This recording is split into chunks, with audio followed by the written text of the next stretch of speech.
There were 6 companies of 100 men each, embarked in 2 frigates, 300 in each. I was on board the Melpomene. During the 6 days' sail to Lisbon, my thoughts were not the most agreeable. I was on my way to that country in which I had already suffered so much. My health was good, but my spirits were very low. I could not yet bring myself to associate with the other men, so as to feel pleasure in their amusements. I found it necessary to humour them in many things and be obliging to all. I was still called saucy and courted by my comrades to join them. I had changed my bedfellow more than once, they not liking my dry manner, as they called it. On the 7th day after leaving Deal, we were landed at Black Horse Square, Lisbon, amidst the shouts of the inhabitants. We were marched to the top of the town and billeted in a convent.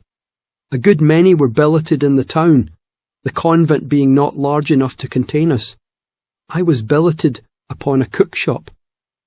2 years before, while encamped before Lisbon, I had often wished to enter the town. Now I as ardently wished to leave it. I was sickened every hour of the day with the smell of garlic and oil.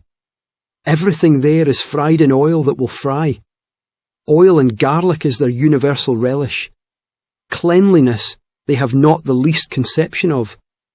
The town is a dunghill from end to end. Their principal squares are not even free from heaps of filth.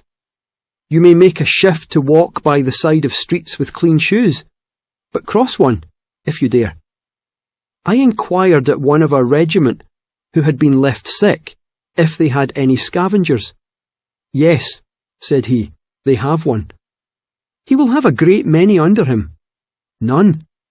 What a folly to have only one to such a city, and that one only when he may please to come. You joke with me. No, I don't. The rain is their street cleaner. He will be here soon. There will be clean streets while he remains. Then they prepare work for him again. We had not been 3 hours in the town, and were busy cooking, when the alarm sounded. There were 9 British and 3 Portuguese regiments in the town. We were all drawn up and remained under arms, expecting every moment to receive the enemy, whose skirmishers covered Windmill Hill. In about an hour, the light companies of all the regiments were ordered out, amongst with the 71st. Colonel Cadogan called to us, at the foot of the hill, "My lads, this is the first affair I have ever been in with you. Show me what you can do, now or never." We gave a hurrah and advanced up the hill, driving their advanced skirmishers before us until about halfway up, when we commenced a heavy fire and were as hotly received. In the meantime, the remaining regiments evacuated the town. The enemy pressed so hard upon us, we were forced to make the best of our way down the hill, and were closely followed by the French through the town, up Gallows Hill. We got behind a mud wall and kept our ground in spite of their utmost efforts. Here we lay upon our arms all night. Next morning, by daybreak, there was not a Frenchman to be seen. As soon as the sun was fairly up, we advanced into the town and began a search for provisions, which were now become very scarce, and to our great joy found a large storehouse full of dry fish, flour, rice, and sugar, besides bales of cloth.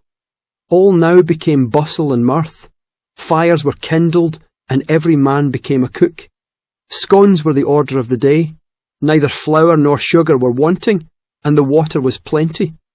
So I fell to make myself a flour scone. Mine was mixed, and laid upon the fire, and I, hungry enough, watching it. Though neither neat nor comely, I was anticipating the moment when it would be eatable. Scarce was it warm, ere the bugle sounded to arms. Then was the joy that reigned a moment before turned to execrations.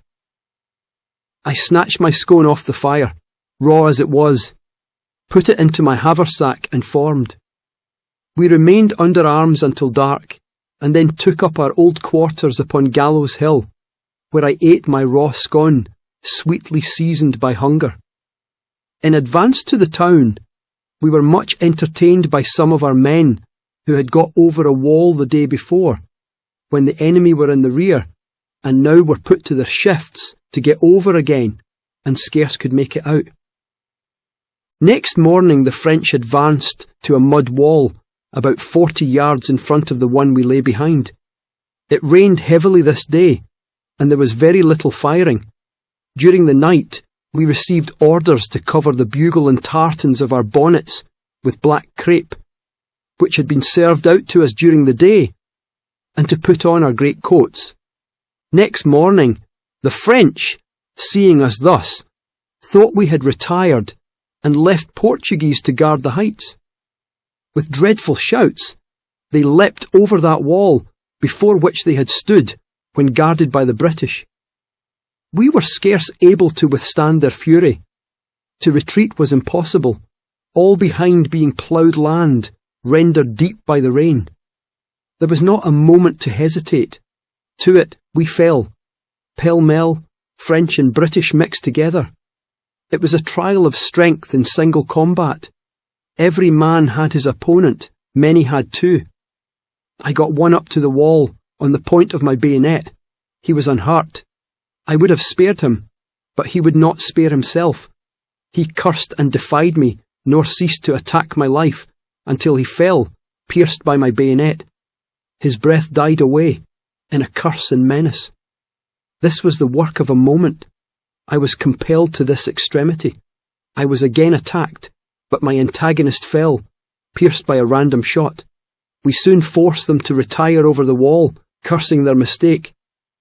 At this moment, I stood gasping for breath, not a shoe on my feet. My bonnet had fallen to the ground. Unmindful of my situation, I followed the enemy over the wall. We pursued them about a mile, and then fell back to the scene of our struggle. It was covered with dead and wounded, bonnets and shoes trampled and stuck in the mud. I recovered a pair of shoes. Whether they had been mine or not, I cannot tell. They were good. Here I first got any plunder. A French soldier lay upon the ground dead. He had fallen backwards. His hat had fallen off his head, which was kept up by his knapsack. I stuck the hat with my foot and felt it rattle. Seized it in a moment and, in the lining, found a gold watch and silver crucifix. I kept them, as I had as good a right to them as any other. Yet they were not valuable in my estimation. At this time, life was held by so uncertain a tenure, and my comforts were so scanty, that I would have given the watch for a good meal and a dry shirt. There was not a dry stitch on my back at the time, nor for the next 2 days.